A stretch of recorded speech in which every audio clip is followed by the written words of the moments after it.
ఏపీలో ఢిల్లీకి మించినటువంటి లిక్కర్ స్కామ్ ఒకటి బయటపడింది. ఢిల్లీలో ఏకంగా 9,000 కోట్ల స్కామే, కానీ ఏపీలో జరిగింది 20,000 కోట్ల లిక్కర్ స్కామ్ అంటూ రాజ్యసభ ఎంపీ సానా సతీష్ సంచలన వ్యాఖ్యలు చేశారు. ఢిల్లీ లిక్కర్ స్కామ్ కంటే 10 రెట్లు ఎక్కువ. ఎంపీ మిథున్ రెడ్డికి లిక్కర్ స్కామ్ లో కీలక పాత్ర ఉంది, వైసీపీ అక్రమాలను బయట పెడతామంటూ రాజ్యసభ సభ్యుడు సానా సతీష్ సంచలన వ్యాఖ్యలు చేశారు. ఏపీ లిక్కర్ స్కామ్ కేసులో దూకుడు పెంచింది సిట్ చేతిలో స్కామ్ సంబంధించిన కీలక ఆధారాలు తెలుస్తోంది. ఇక స్కామ్ కు సంబంధించిన కీలక ఆధారాలని ప్రభుత్వానికి సమర్పించబోతున్నారు Venkateswararao Srinivas. Beverages corporation chairman Vasudevareddy పైన 2004లో సిఐడికి ఫిర్యాదు చేశారు వెంకటేశ్వరరావు శ్రీనివాస్ ఇద్దరు కూడా. అయితే కీలక ఆధారాలు సమర్పించారు వారిద్దరు కూడా. ఆ ఆధారాలకు సంబంధించి బెవరేజెస్ కార్పొరేషన్ చైర్మన్ వాసుదేవరెడ్డి పైన కూడా సిఐడికి ఫిర్యాదు చేశారు. వెంకటేశ్వరరావు ఫిర్యాదును పట్టించుకొని సిఐడి అధికారులు చంద్రబాబు పైన నమోదైనటువంటి కేసులో కీలకంగా వ్యవహరించారు. ES Shouri, DGM Sharan, DE Satyaprasad, OSD Nageswararao, Anasuyareddy. ప్రస్తుతం లిక్కర్ స్కామ్ కేసును పక్కదారి పట్టిస్తున్నారు సిఐడి అధికారులు అనే ఒక అనుమానం అయితే వ్యక్తమవుతోంది. అసలు లిక్కర్ స్కామ్ ఏంటి, లిక్కర్ స్కామ్ ఎలా జరిగింది, దాంట్లో మిథున్ రెడ్డి పాత్ర ఏంటా, దీనికి సంబంధించి మరిన్ని డీటెయిల్డ్ అప్డేట్స్ మా ప్రతినిధి సీనియర్ జర్నలిస్ట్ కృష్ణమోహన్ అందిస్తారు. అంతకుముందు ఒకసారి సానా సతీష్ ఏం మాట్లాడారో, ఆయన ఎటువంటి వ్యాఖ్యలు చేశారో చూద్దాం. Sir, why the state is crippled? I'm telling that, sir. Last 5 years, whatever the liquor scam they done in the state, along with this MP, along with that MP, last 5 years they looted 20,000 crores, sir. We have evidence, sir. The investigation is going on. We have the evidence. We have investigation is going on. On the 20,000 crores they siphon off, sir. In the Delhi revenue loss on the liquor scam may be 2,000 crores, but now 20,000 crore scam is there, and the present sitting MP in the Lok Sabha, his father was the minister. ఈ వ్యాఖ్యలకంగా parliament వేదికగా చేశారు. గత 5 ఏళ్ల పాటుగా ఢిల్లీలో ఎటువంటి liquor scam జరిగిందో, 2,000 కోట్ల లిక్కర్ స్కామ్ అని కనుక తెలిస్తే దానికి 10 అంటే 20,000 కోట్ల లిక్కర్ స్కామ్ కి వైసీపీ ప్రభుత్వం పాల్పడింది. మన దగ్గర పక్క ఆధారాలు ఉన్నాయి, ఆ సిట్ విచారణ కొనసాగుతుంది అంటూ పార్లమెంట్ వేదికగా సానా సతీష్ మాట్లాడుకొచ్చారు. సో దీనికి సంబంధించి డీటెయిల్డ్ అప్డేట్స్ మా ప్రతినిధి సీనియర్ జర్నలిస్ట్ కృష్ణమోహన్ అందిస్తారు. ఎస్ కృష్ణమోహన్, ఎటువంటి లిక్కర్ స్కామ్ జరిగింది, అంటే లిక్కర్ స్కామ్ లో ఎటువంటి అంశాలు ఉన్నాయి, అసలు స్కామ్ ఎలా జరిగింది, దానికి సంబంధించి అప్డేట్స్ ఏంటి, ప్రస్తుతం సిట్ విచారణ ఎలా కొనసాగుతోంది? ఎస్ మనోజ్, మొత్తం మీద అయితే సిట్ ఏపీలో లిక్కర్ స్కామ్ వ్యవహారం మీద సిట్ ఏర్పాటు చేసిన పరిస్థితి మనం చూసాం. అయితే ఈ సిట్టు వ్యవహరిస్తున్న తీరు లేదు, సిట్టులో వస్తున్న కొన్ని ఆసక్తికరమైన అంశాలు మరింత సిట్టులు దూకుడు పెంచే పరిస్థితి అయితే కనపడుతుంది. అయితే ఇక్కడ తాజాగా ఒకసారి ఈ వ్యవహారం మీద పూర్తిగా వెనక్కి కానీ వెళితే, ఏదైతే ప్రస్తుత ముఖ్యమంత్రి చంద్రబాబు నాయుడు ఉన్నారో, ఆయన మాజీ ముఖ్యమంత్రిగా ఉన్నప్పుడు గత ప్రభుత్వ హయాంలో 18/2023 కేసు నంబర్ ఎఫ్ఐఆర్ నంబర్ 18/2023 28/10/2023లో ముగ్గురు పేరు మీద, ఒకటి ప్రస్తుత మంత్రిగా ఉన్న కొల్లు రవీంద్ర, చంద్రబాబు నాయుడు, మరో ఐఏఎస్ అధికారి మీద, ముగ్గురు మీద కూడా ఎఫ్ఐఆర్ కట్టారు. అప్పుడు ఇదే లిక్కర్ స్కామ్కు సంబంధించి వాసుదేవరెడ్డి, అప్పుడు ఎండీగా పనిచేస్తున్నారు ఈ లిక్కర్ బ్యావరేజెస్ కంపెనీకి.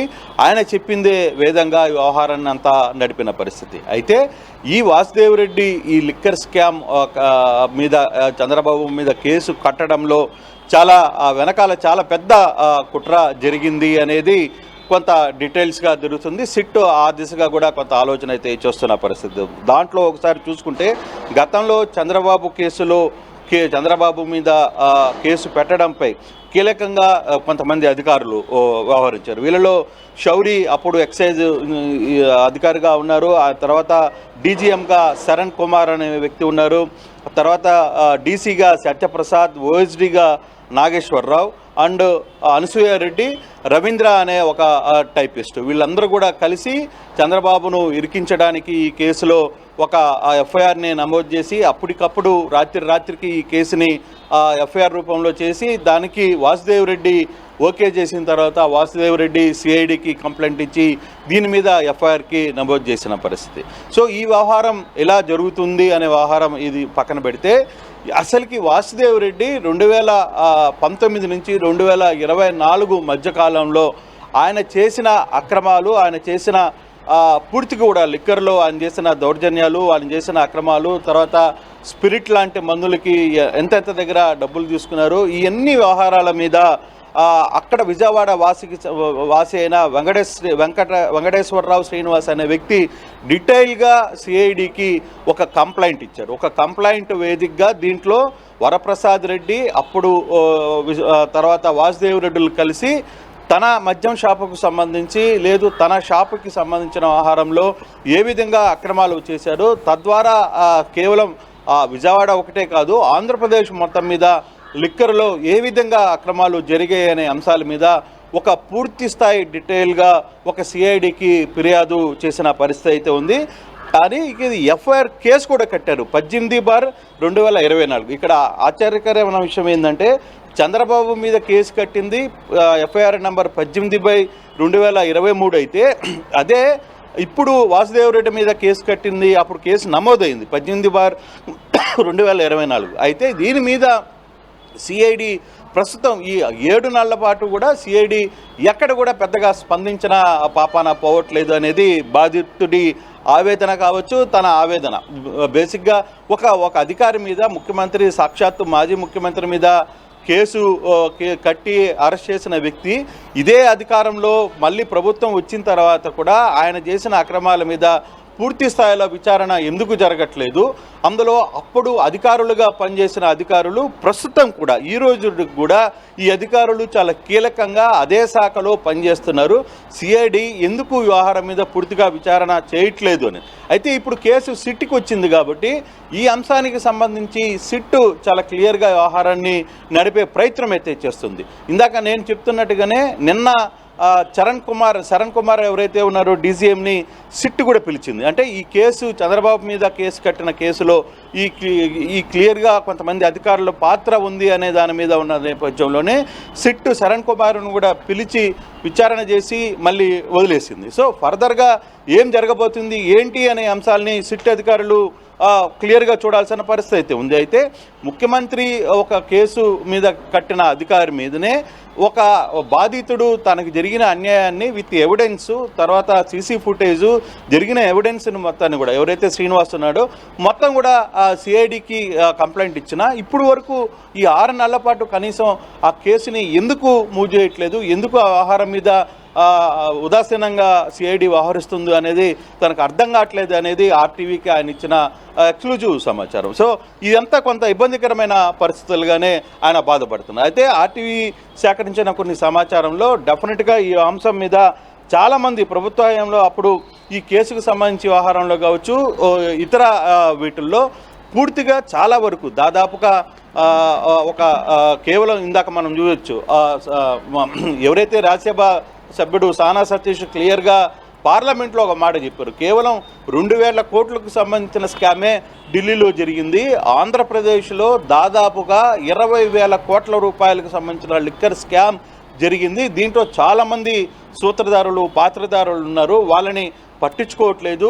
వాళ్ళందరూ కూడా హైదరాబాదులో జల్సాగా తిరుగుతున్నారు. అసలు ఈ కేసుని ఎందుకు ఇంత లేట్ చేస్తున్నారు అనేది చాలామంది లిక్కర్ వ్యాపారస్తులు అందరూ కూడా మాట్లాడుతున్న పరిస్థితి. గతంలో జరిగిన ఈ లిక్కర్ మాఫియా ఏదైతే ఉందో ఈ స్కామ్కు సంబంధించి చాలా వేల కోట్ల రూపాయలు చేతులు మారాయి. దీనికి సంబంధించి పబ్లిక్కి సంబంధించి అలాగే గవర్నమెంట్ షాపులు పెట్టి వాటి ద్వారా కూడా కొన్ని వేల కోట్ల రూపాయలు దోపిడీ చేశారు అనేది పూర్తి సాక్ష్యాలతో సిఐడికి ఇచ్చిన తర్వాత కూడా వాళ్ళు సరిగా స్పందించలేదు. అయితే ఇప్పుడు సిట్ విచారణ జరుగుతుంది.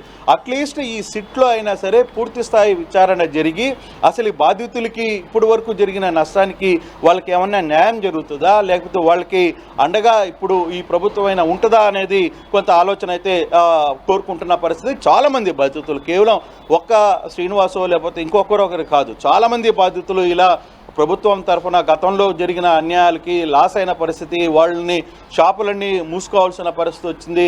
వాళ్ళు అడిగిన వాళ్ళకి వేరే వాళ్ళకి ఇవ్వాల్సిన పరిస్థితి. ఎవరైతే వాసుదేవ్ రెడ్డి పేరు చెప్తారో వాసుదేవ్ రెడ్డి ఎవరినైతే షాపులు ఇవ్వాలనుకుంటే వాళ్ళకి మాత్రమే షాపులు వచ్చేవి.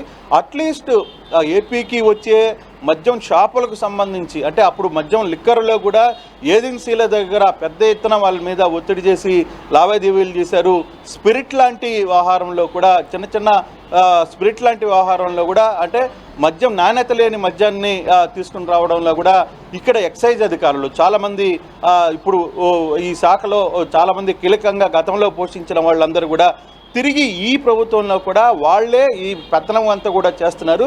దీని మీద సిట్ పూర్తి స్థాయిలో విచారణ చేయాలి అనేది చాలామంది బాధితులు కోరుకుంటున్న పరిస్థితి. సో ఇటువంటి వ్యవహారాలు తర్వాత గతంలో వచ్చిన ఆడిటింగ్ సంబంధించిన వ్యవహారాలు కావచ్చు, వీటన్నిటినీ కూడా ప్రభుత్వం సంబంధించిన కొంతమంది అధికారులు ఎందుకో దాన్ని పక్కన పెట్టే ప్రయత్నం అయితే చేస్తున్నారు. దీని మీద పూర్తి స్థాయిలో ఇప్పటికైనా సిట్టు దృష్టి పెట్టాలి.